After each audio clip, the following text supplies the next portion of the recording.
What's up? It's Jonas here. Today I'm going to be talking about bass lines because a lot of you have been asking me how I construct my bass lines and what kind of processing goes into it.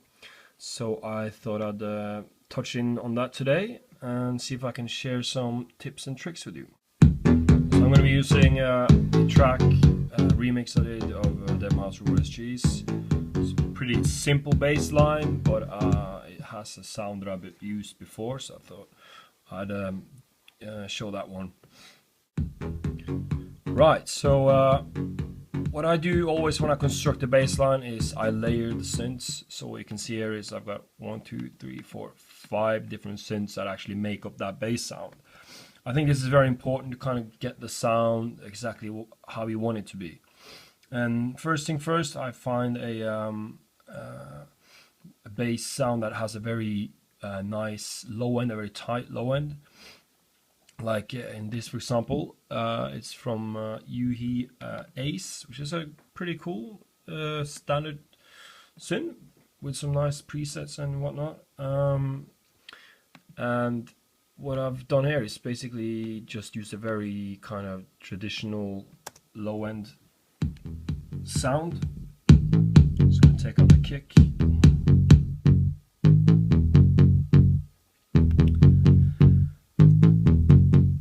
Now, if you like the sound, a very good tip I always use is to just whack on a equalizer, and that way you can analyze the frequency spectrum. Now, what I always look for, especially in the low end, is like a nice curve, and where there's not a lot of big gaps, and it just looks really nice, and it kind of just goes out really nicely down here, as you can see.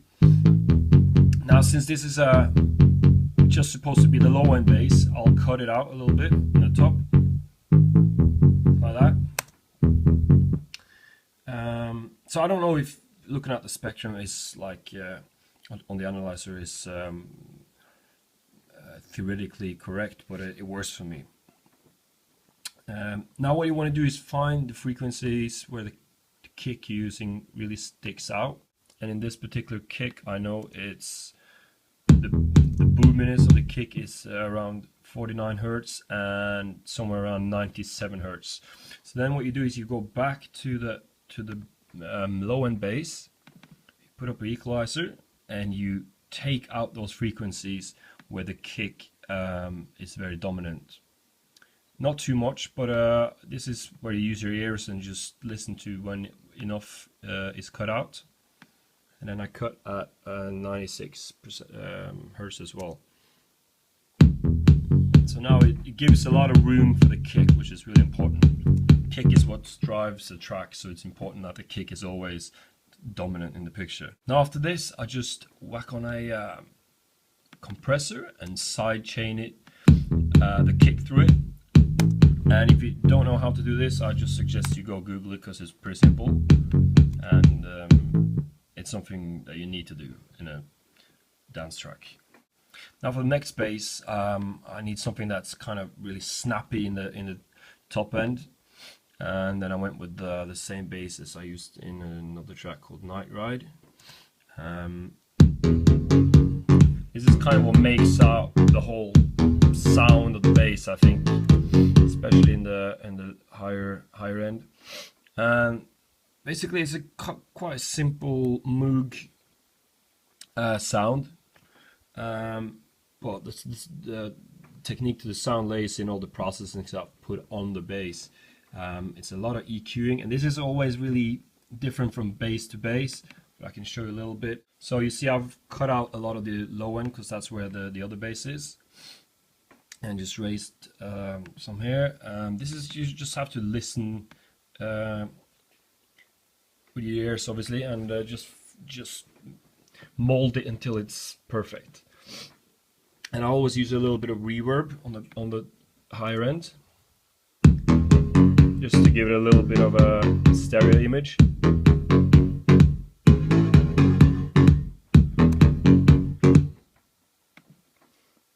And then there's a lot of EQs here. You can see it's just way too much. Yeah, and what I've done is also cut out a few frequencies in the top here where I know the kick has its snap, just to again make more room for the kick. And then last but not least, it's the Vintage Warmer 2, which is a very nice plugin to just give it a bit of a warm, saturated sound. Because I thought it had a bit of a too digital sound to begin with. It's a very subtle change, but let's see if we can hear the difference. So that's off.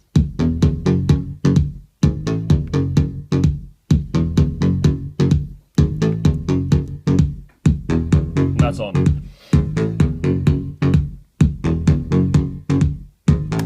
I don't know if you can hear it, but it does do wonders, I think.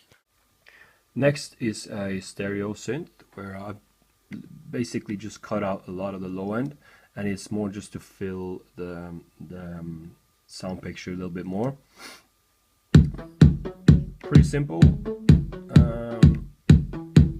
So it's also an octave higher, so it just gives a little bit more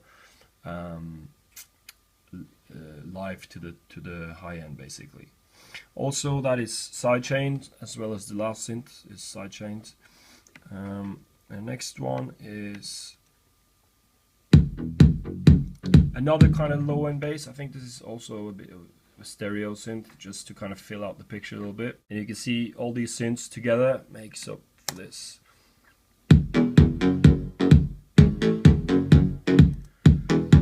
Now what you want to do now is bust some of the basses together, and together with the kick as well.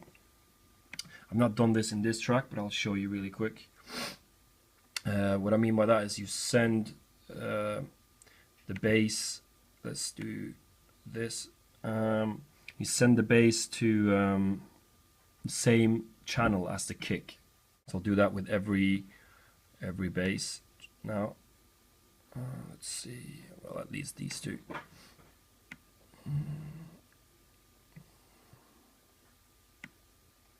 And then the kick.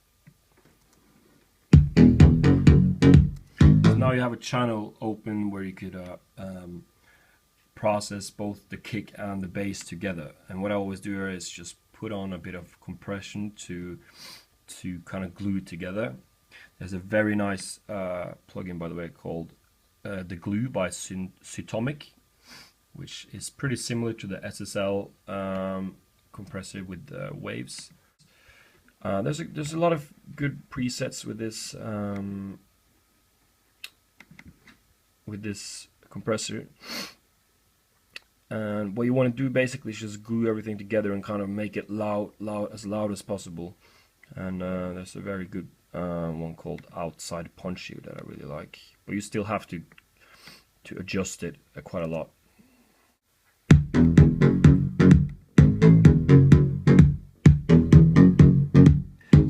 You see, it's almost not doing anything, just a few decibel change, and you could obviously do more by putting up the threshold. Gluing them very much together. This is way too much though.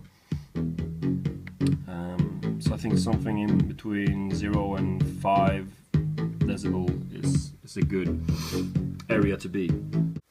Now after this you can put on a limiter if you want to make it louder. I really like this limiter from Waves, pretty simple, pretty cool.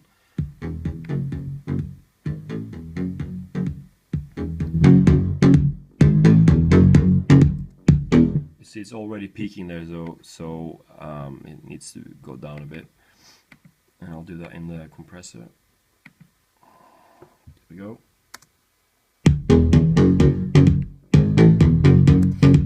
And what I see a lot of other producers do is they overuse the limiter, especially on the master channel. I think you need to be quite subtle with the limiting, and one way to do this is push the button in the middle there, where you drag both the threshold and the out ceiling down together, so it won't give you the psychoacoustic effect where louder sounds better.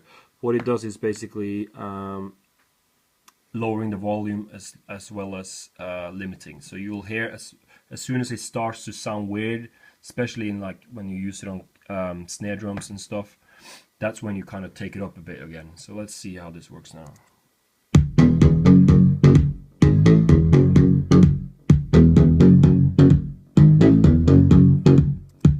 So you see there, the kick is starting to kind of disappear a little bit, which means it's way too much. So we'll take it down to up to 2. Then you can put it up to 0 in the volume in the out ceiling. Right, so that's it. So basically, a lot of my technique lays in layering the synths, basically, and I really think this is a good technique in every aspect of the producing stage, not just in bass lines, but in the top melodies and everything. So yeah, hope this helps, and hit me up if you have any more questions.